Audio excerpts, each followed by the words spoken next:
Hey, it's Scott Hamilton, ROCKFILE, back with a podcast for your ears. A discussion of Highlander. I was told by a buddy I need to do more of this kind of stuff, not just review stuff. I am a die-hard, true Highlander fan. I was in college when the movie came out. I was so into cinema at the time. Man, I was watching foreign films. I was into these weird directors. I was into Asian stuff, subtitled stuff. I mean, I was really into cinema and how movies get made, and from low budget to big budget. I was just in the mid 80s. I was thinking about trying to go into movies and wound up in radio and show business anyway, but didn't really know how to do it. But man, I was devouring everything. And part of that is because VHS was a thing, and you could finally collect movies for the first time. Because I don't know about anybody else, but my parents didn't have a projector back in the 70s. We weren't collecting 16 millimeter versions of films or anything. So VHS was really the first time you could collect movies. And man, I was just watching everything. I was devouring as much as I possibly could. I worked at a video store, summer home from college and stuff like that. And so I was really, really, really, really into movies and movie making, and this low-budget sci-fi fantasy film comes out that has the coolest transitions. There is a scene in Highlander, if you remember the original, when they're talking and he's having a recollection, and they're in his apartment in New York, and they pan past this giant aquarium he has behind me, and it comes to the surface of the aquarium, and when the camera gets above the surface of the water, well, what's above the water is ancient Scotland. You know, that was the transition from modern times back to Scotland. And those kind of things in the movie, yes, I know he was a video director at the time and just trying to be flashy, but you know, not a lot of people did that. And to me, that's attention to detail, to figure out how to put those scenes together. That doesn't always come from an editor who sits and edits these movies for long periods of time to get the director's vision now. So those kind of things, and just there was sword fighting in it, but it had this fantasy aspect and martial arts and horror stuff and sword fighting, you know. And I was just, so when the movie came out, I watched it several times. I owned it on VHS. When the DVD came out, I had this imported steel box set, that's giant metal box. And yes, I've watched all the sequel movies. I watched the TV show. I own some of the TV show. Yeah, I'm a diehard fan, and I know, yes, the second movie was awful. Most of the other movies were pretty bad. The last movie where they were trying to move the TV guy, Paul, into the movie, that should have been better than it was. And they've been trying to reboot it forever. And they've been trying to reboot it, restart it, sequelize it, do something with the property, because the guys that own it, you know, they've tried many times to mine that ground. Didn't really like a Highlander Raven show. I mean, not that it didn't fit within, but I think they were just trying to remake Highlander. They didn't really go off on their own to do something different. They were just trying to remake the Highlander TV show, kind of. Instead of, let's do something crazy with the Highlander universe. So over the last few years, man, it's been talked about, and Chad Stahelski, who does the John Wick movies, they've mentioned him being involved, that he somehow got the rights and wanted to make it. And I'm like, okay, there's somebody who can take the arguably cheesy idea of this universe and make it really cool. I mean, look what he did for knife fights in the last John Wick movie. I never thought a knife fight would be that riveting, but you know, guys throwing knives at each other for 5 or 10 minutes was pretty exciting stuff. And so his fight choreography and his action choreography is amazing. And now he's going to do Highlander and sword fighting and stuff.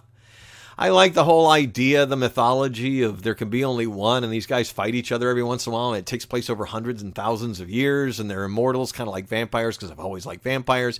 So I've always liked this idea, but really the original movie is the only one that gets it the best. You know, the TV show got it pretty good. He plays the role well, and the actors did well with what they had for a TV show. And it was very popular for a long period of time, actually. But watching it now, it's okay. You know, I still go back. The original movie is still the template, the blueprint, what it is all about to me, no matter what they changed in the sequels and going on. So he's had the rights for a while, and then finally over the weekend, the internet was broken by the news that Henry Cavill was not only in talks, but he was starting to post about it and read Scottish things about wearing a kilt and stuff. So it's happening. It looks like it's really happening if they can get it off the ground, that Chad Stahelski, the guy who's been behind Deadpool and John Wick, is going to be I think, rebooting Highlander with Henry Cavill playing the role. I think that's fantastic. I like him as an actor, and being able to see him in things other than Superman, like as the semi-bad guy in the Mission Impossible movie. I thought he was great. I think he was really good in some of the other things I've seen him in. The Man from U.N.C.L.E., and The Witcher. He's just been different in each one, and I like that. And I think he could be different in this, especially if he goes full Scott, which it seems like he's going to. It'll be interesting what they do with the rest of the casting, if they're going to try and make this an homage to what the original was. I think that would be a fun way to do it. Or they go off and do something completely crazy, make a John Wick mythology out of it. And it's all there, and he can do pretty much anything, and I kind of trust him, Both Deadpool movies have been fun. All the John Wick movies have been great. Please, the guys that work on them, let them make other things. They've proven their worth in that action side of the cinema equation. Now, the Highlander stuff is never going to be Academy Award-winning stuff, and neither is the John Wick stuff. I'm glad we live in modern times where all movies are not judged the same anymore. It used to be in the Siskel and Ebert days, no matter what the movie was, low-budget horror movie or highbrow merchant ivory British film or whatever, a Shakespeare film, they were all treated the same by the Academy Awards, by the reviewers. These days, we have reviewers who specialize in comic book movies or horror movies or whatever, and you can go to them to find out, is this a good horror movie? Because Siskel and Ebert didn't always know what a good horror movie was, but they knew what a good movie was, and there's a difference these days. There's movies made purely for popcorn entertainment, and not that there haven't always been, but not been as well. You've got good movie makers making movies that they know will never win any kind of awards, so they're just going for it to make a certain segment of their audience happy. I mean, big movie studios weren't going to put the kind of money that it would require to pull some of these movies off unless it had been done before. I mean, Hollywood didn't spend a lot of money on science fiction movies after 2001: A Space Odyssey until Star Wars was a huge hit, almost a decade later. The year before that, Jaws. Not that they spent a lot of money on Jaws, but once it was a blockbuster, the idea of, if we spent more money to make summer blockbusters bigger, we could make summer blockbusters. And then Star Wars came in and helped reinforce that, and so on and so forth. And the same thing with superhero movies. Hollywood. I remember the conversation when the first terrible superhero movies came out, and critics like Siskel and Ebert were like, will there be enough comic book geeks to support this getting made into a movie? And now Hollywood doesn't speak that way, because there are enough Star Wars fans to support whatever they release. There's enough Marvel fans to support whatever they release, and so on and so forth. So we're starting to get real franchises of real cool IPs done by people who grew up as fans, who've been fans, that kind of thing. And that's why I think Marvel has triumphed a little bit over, some of the DC movies have been better than the Marvel movies. The Christopher Nolan movies are incredible. But Marvel figured out the formula, of making a superhero movie that the masses really like. And Star Wars kind of figured out their deal, one after the other. Harry Potter, you name it, figures out the segment of their audience they're going for, but in a broadest way so they can bring more people to the party.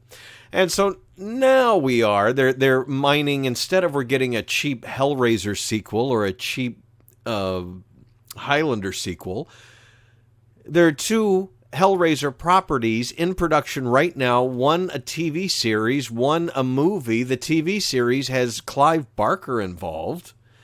The movie has a bunch of movie dudes who are just big horror fans, and they want to reboot it. And now the same thing with Highlander. They're going to reboot the whole idea with modern everything, with the guys who do John Wick and Deadpool. Doesn't this sound like a great idea? Again, I've said it before, I like living in a time where these kind of things can happen. Because, look, they just announced while I was recording this, there's a brand new 8-disc collection of the Friday the 13th movies. And I have mentioned before that they are the reason why most people hate sequels. The Friday the 13th movies, the Halloween movies, Hollywood just started churning those things out after the first ones were hits. Not like they churn them out today. Of course, these days they stick to yearly schedules and things like that, but more care is taken, more money is spent. than ever on some of those cheap sequels.